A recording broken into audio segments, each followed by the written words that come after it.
사랑하는 성도 여러분, 주님의 은총과 평안이 여러분 가운데 넘쳐나시기를 기원합니다. 이 시간은 안셀름 그린의 책이죠. 종교란 무엇인가 함께 읽겠습니다. 오늘의 주제 질문은 이것입니다. 인간이 하나님의 통역자가 될 수 있나요? 인간이 하나님의 통역자가 될 수 있나요? 저자의 글을 먼저 읽습니다. 하나님께서는 언제나 인간을 통해서 말씀하셨습니다. 구약 성서에 등장하는 예언자들이 여기에 해당합니다. 우리는 세례를 통해 모두 예언자로 기름 부음 받았습니다. 예언자는 미래를 예견하는 사람이 아니라 하나님을 통해서만 표현될 수 있는 하나님에 관한 일을 전달하는 사람입니다. 그것이 예언자의 본 모습입니다. 이런 점에서 인간은 하나님의 통역자입니다. 그런 사람들은 하나님에 관한 것을 전해줍니다. 또한 인간의 사랑에서 우리에 대한 하나님의 사랑을 감지할 수 있습니다. 예를 들면 영혼이 맑은 사람에게서 하나님의 모습을 발견하게 되는 것처럼 말이죠. 신학자이자 종교 철학자인 과르디니는 모든 인간은 하나님께서 바로 그 사람 안에서만 하시는 비밀번호와 같은 유일회적 말씀이라고 말했습니다. 저의 과제는 제 안에 있는 이 유일회적인 하나님의 말씀이 울려 퍼지게 하는 것입니다. 그렇게 된다면 저를 통해서 하나님에 관한 것들이 들리고 보일 수 있게 됩니다. 그렇게 저는 하나님의 통역자가 됩니다.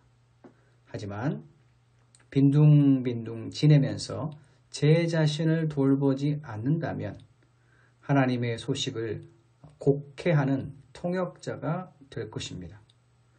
그러므로 저에게서 하나님의 소식을 들은 이들이 그분의 말씀을 체험할 수 있도록 하나님께서 제 안에 머무시도록 해야 합니다.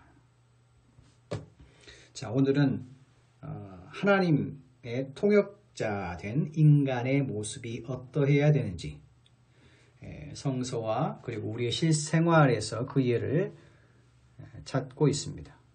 저자는 먼저 구약 성서에 등장하는 예언자들을 얘기합니다. 다시 말해서 하나님께서는 구체적으로 선지서죠. 이사야, 에레미야, 에스겔, 다니엘, 호세아, 대선지사, 그 다음에 소선지자, 이 선지자들의 예언서를 얘기하면서 하나님께서는 인간을 통해서 말씀하신다라고 구약 성서의 예를 들고 있습니다. 그리고 저자는 바로 우리에게 적용합니다. 우리가 예수 그리스도를 주님으로 구원자로 믿을 때에 교회를 통하여서 세례를 받게 되죠. 바로 그 세례를 통하여서 우리도 동일하게 예언자 됨을 저자는 이렇게 얘기합니다. 우리는 세례를 통해 모두 예언자로 기름 부음을 받았습니다.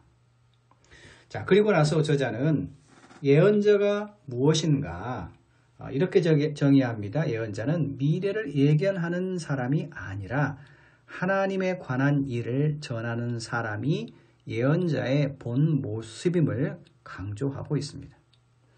그렇게 할 때에 바로 인간은 하나님의 통역자이다 라고 정확히 정의하고 있습니다.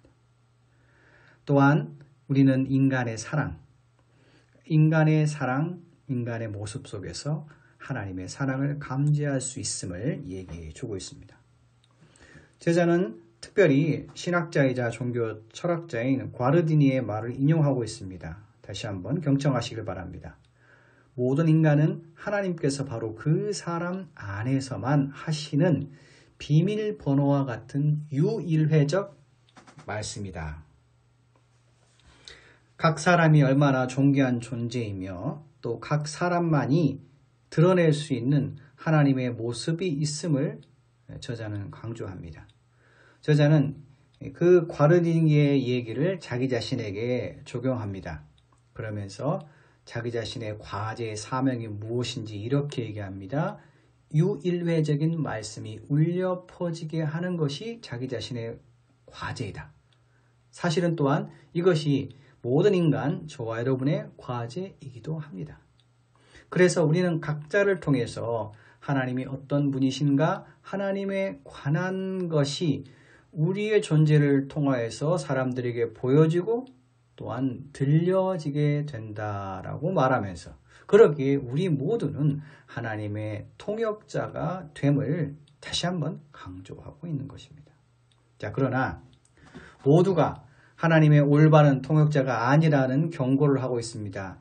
빈둥빈둥 지내면서 자기 자신을 돌보지 않고 자기 멋대로 생활하고 자기의 욕심과 자기의 욕망을 쫓아서 하나님의 뜻과 반대로 살아간다면 우리는 하나님의 소식을 다시 말해서 하나님을 올바르게 전하지 못하고 우리의 모습을 통해서 사람들이 하나님을 오해하게 되고 하나님을 곡해하는 잘못된 통역자가 될 수 있음을 경고하고 있습니다.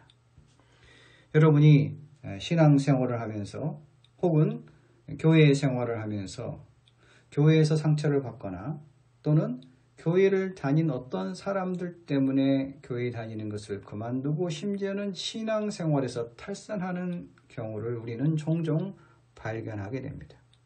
다시 말해서 이 사람이 왜 믿음의 길에서 탈선하게 됩니까? 잘못된 통역자, 잘못된 하나님의 모습을 그 사람의 삶과 말과 행동을 통해서 경험한 그들은 하나님을 오해하게 되고 결국은 하나님을 떠나게 되는 것입니다. 그들은 잘못된 하나님의 통역자라고 정의할 수 있습니다. 저자가 마지막 문장에서 우리가 나아가야 할 길, 우리의 신앙의 자세, 우리가 어떻게 하나님의 온전한 성실한 통역자가 될 수 있는지 이렇게 얘기합니다. 하나님의 소식을 들은 이들이 그분의 말씀을 체험할 수 있도록 그분의 말씀은 우리의 위로가 되죠. 그분의 말씀을 체험할 수 있도록 하나님께서 우리 안에 머무시도록 해야 한다. 하나님이 우리의 마음과 영혼과 전 존재에 임재하고 우리와 함께 한다면 우리의 사소한 몸짓과 우리의 사소한 말과 언행, 우리의 삶 전체를 통해서 온전히 하나님은 사랑이시는구나. 하나님은 인내하시는 분이시구나. 하나님은 자비로우신 분이시구나. 하나님은 우리를 위로하시는 분이구나.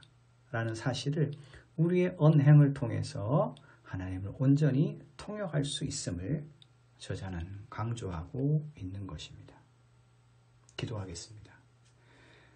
하나님 아버지, 우리가 하나님의 온전한 예언자여 우리가 온전한 하나님의 통역자가 되길 원합니다. 우리의 작은 몸짓과 우리의 작은 언행을 통하여서 하나님의 놀라우신 사랑, 하나님이 잘 통역될 수 있도록 우리를 사용하여 주시고 이를 위하여 우리가 성실하게 기도와 말씀 묵상을 통하여서 언제나 하나님의 영이 우리 가운데 충만히 임할 수 있도록 언제나 하나님의 임재와 하나님의 동행하심을 경험할 수 있는 성숙한 믿음의 길 걸어갈 수 있도록 주여 축복하여 주시옵소서. 예수 그리스도의 이름으로 기도하옵나이다. 아멘.